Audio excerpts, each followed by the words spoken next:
All right, guys. So a lot of you've actually been asking me about my profile picture in my Discord, asking me if it's a mugshot. Let's find out.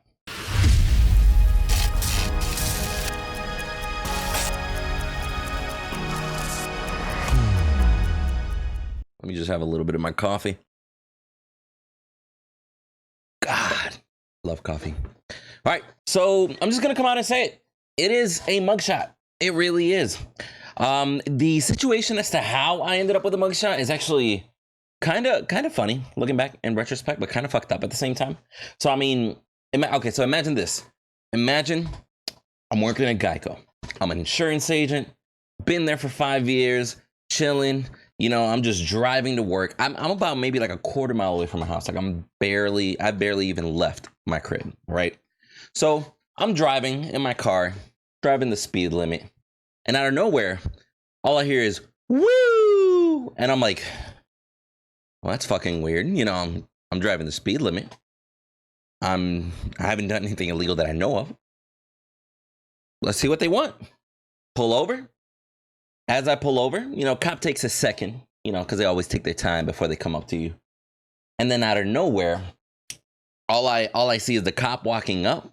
He knocks on my my rear window, like, he's like, "Hey, man." And I'm like, "Hey, what's going on, officer?" And then he hits me with this question. And I should have known some shit was up because he knew my name before he even got to my car, right? So for those of you that don't know, my legal name is Joel. So this man just pulls up and he's like knocking. And he's like, "Hey, man." I'm like, "Hey, what's going on, officer?" And he's like, "Are you Joel?" And I'm like, "Yeah. Why?" And then he flips the script. He's like, "Well, it says that the owner of this vehicle has a suspended driver's license." And I tell him, I'm like, "Are you sure, sir?" Because I'll be real with you. I deal with insurance license like on a daily basis. Like I genuinely, as an insurance agent, I check hundreds of licenses every day. So I'm pretty sure I would know if my license was suspended. I'm like, "Can you check again, please, if you don't mind?" He's like, "Sure, I'll check again." So he walks back to his car, you know, waiting like another 10, 15 minutes. And then he comes back and he's like, "Yeah, man, it actually says that it's suspended. It says for a camera ticket." And I tell him, I'm like, "Yo, I have zero recollection of any camera ticket. Like, believe me, especially considering my profession, I could lose my job for something like that. Like, I would know if I got a camera ticket or anything like that, and it would have been paid for. That shit's like $3 half the time. Like, if it's like a toll ticket or something like that, you know what I mean?" So he's like, "Well, I mean, yeah, it says on here that your license got suspended 4 hours ago." And I'm like, "Wait, what?" That says that my license got suspended 4 hours ago. And by this time, it was like 1 p.m., 2 p.m., right? I just came from getting a haircut. Now, I'm like, "So it literally just got suspended today?" He's like, "Yeah, man." I was like, "I had no idea. I wouldn't be driving if I had had a suspended license. Like, yo, I'll get it fixed ASAP, I promise." And then the cop's like, "Well, you see, that's a misdemeanor in the state of Florida, so I'm gonna have to arrest you. But now I'll tell you this," and again, guys, this was a whole fucking ordeal. I got a whole story behind this. So he's like, I'll tell you this. Your car is beautiful. I don't want to impound your car because your car will get fucked up in impound. I can already tell you that. So here's what I'll do for you. We'll wait here, call a buddy, have them pick up your car, have them drive it home, and then from there, we'll arrest you. So in a way, I'm like, that's kind of nice that he's letting me have somebody pick up my car. But at the same time, why the fuck am I getting arrested for something that literally happened like 3-4 hours ago and I had no idea? But so I call my buddy, and in the meantime, I'm literally outside of my car because, they don't let me be inside of my car because, risk. So I'm literally outside of my car. I'm not even in handcuffs yet. They just have me standing by their side. And, because there's 2 cops at this point, because they always call for backup sometimes, depending on who you are. But So imagine, okay, so I'm there. I managed to take a picture of my car with the 2 cop cars behind me. And I'll put that up on the screen so y'all can see it. But imagine to the point that I'm like, okay, so this sucks. My buddy comes, picks up the car. They take me to the local police department in town, right? And I'm like, all right. So I'll be like, I'll get out of here ASAP, right? I just gotta come have somebody bail me out, whatever. Now, I was smart, because believe me, like, I literally watched so many fucking crime shows and shit like that, to the point where I was like, okay, so when I called my sister before I got arrested, and then so my sister tells me, she's like, oh my God, like, what am I gonna do? Like, I don't got money to bail you out. I'm like, I got you. In my wallet, I literally had just taken out like $500 cash in order to buy a car part that I was gonna pick up from the Orlando area after work. So what I need you to do, since I know for a fact they don't allow cash in jail, whatever cash you take, they take from you. I'm literally only taking my license in my pocket, and my wallet is in the glove box of my car. Just go to my car, grab my wallet, grab that cash from in there, come down and bail me out. She's like, okay.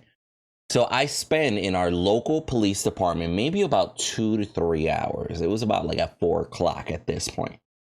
And I'm just in a single cell by myself. And the local police department is pretty small. They got maybe like 4 or 5 cells, right? So I'm waiting there. And then right about like 4 o'clock, they're like, all right, we're transferring you. And I'm like, where the fuck am I going? And they're like, well, we're going to transfer you to the county jail so you can stay overnight. And, they're going to give you, information as for your hearing, your court date. They're going to give you bail bond information and stuff like that if you wish to bail out and shit. So I'm like, get the fuck out of here. Like, why is this turning into such a huge fucking process? This makes zero sense. So long story short, an hour later, I get driven and taken to the county jail.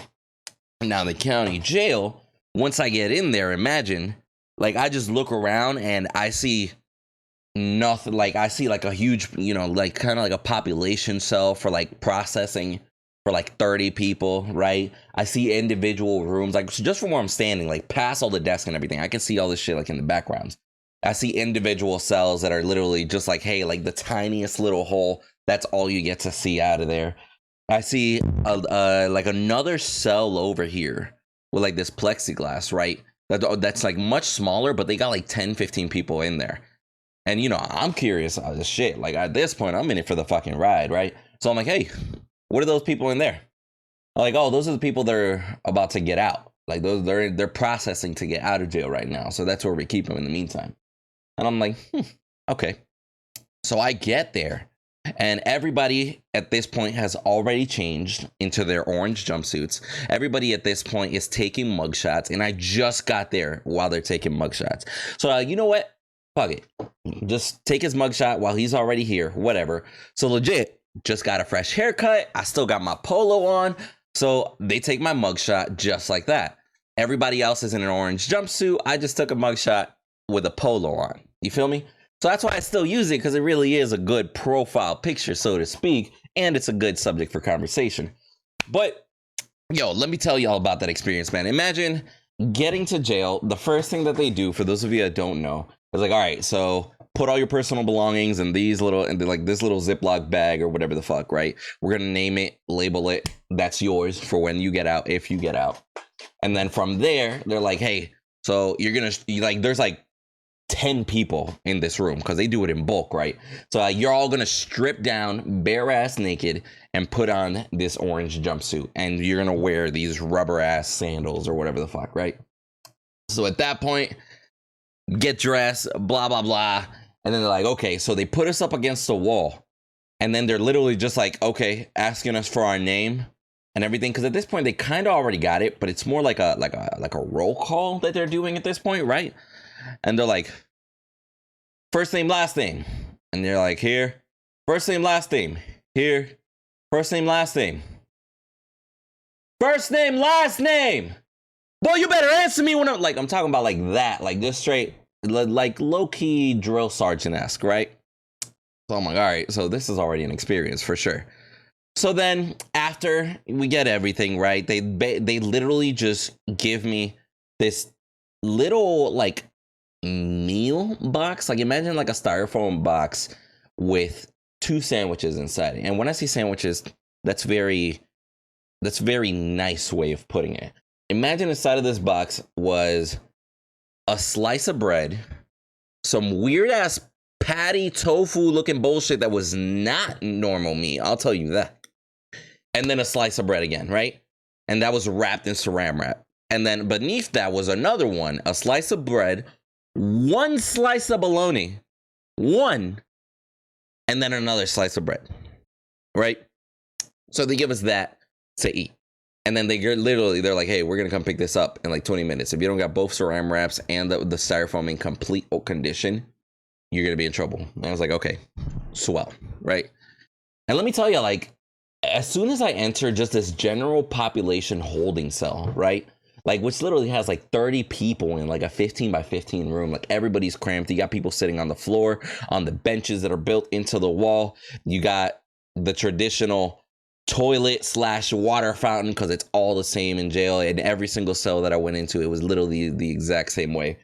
So then literally everybody's in there, and as soon as I walk in, out of nowhere, like these 2 Hispanic guys approach me. And in my mind, I was like, this seems a little bit too accurate compared to movies, right? Like I literally like I'm not even 3 feet in, and these 2 Hispanic guys approach me. And immediately they just like look at me, look down, look up, and they're like, Puerto Rico. And they just legit said Puerto Rico. And I was like, I know this language. So I just replied with my city. I was like, Aguadilla. And they're like, Papi, hey, you know what? Grab all your shit, bro. Come over here with us in like this little corner. You know, put your toilet paper in this corner, because these motherfuckers are like, they'll steal that shit right out from under you. They'll steal your food. We like, it literally was like a little Hispanic clique just within this little fucking room. And I'll tell y'all the amount of people that I saw in there. I even saw a classmate in there. He didn't recognize me though. But the amount of people that you saw in there. And here's the thing, like, whenever you're in that situation, awkwardly enough, the only real subject that anybody cares about is what did you do to get in here? So every couple seconds, as soon as a new person came in, it's like, hey, what are you in here for? So legit. And I mean, y'all know me, like, I basically befriended every fucking body in there. Like I was talking with like every single person in there. I was chilling. I was like, oh, that's what's up, man. That's what's up. What do you do outside of here? Like, I didn't give a fuck, bro. And there was one guy, like I'm telling you, the most intimidated guy in the room, barely fucking talking, right? So, and I was like, okay. I was like, that's the guy that's the one that's going to be my friend. Like, I know how this shit works. So I literally just walk up to him. I was like, I don't give a fuck how intimidating you look. I was like, hey, man, what are you in here for? And he tells me, he was like, yo, man, they got me fucked up, bro. They got me in here for apparently attempted murder. And I was like, damn, what the hell did you do? So he tells me a story and everything. And, you know, just, I'm real as fuck. I was like, yo, you fucked up, bro. You should have never said this. What you should have done, hide that shit over there or hide it somewhere. Hell, throw that shit over a fence, right? Like, you know, just making conversation, whatever.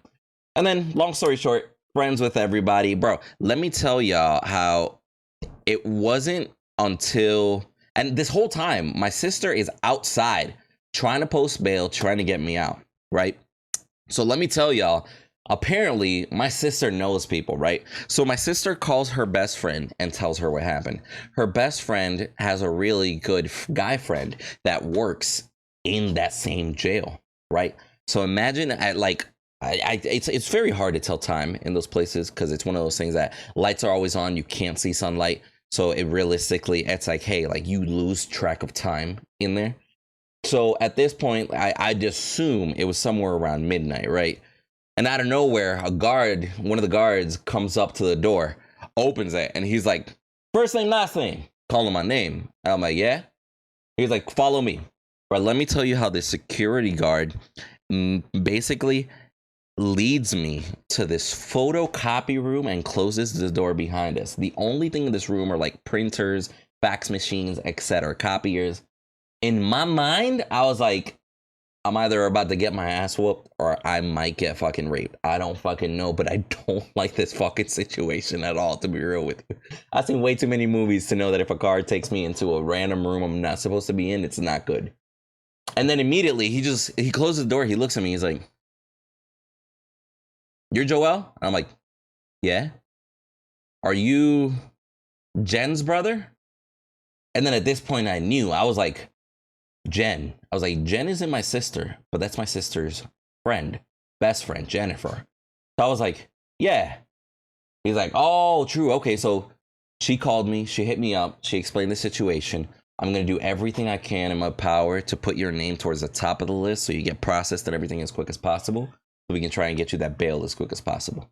And I was like, true? Okay, I appreciate that. Thank you. Good looks, man. Good looks. So then I get brought back to like the room with like the 30 people or whatever.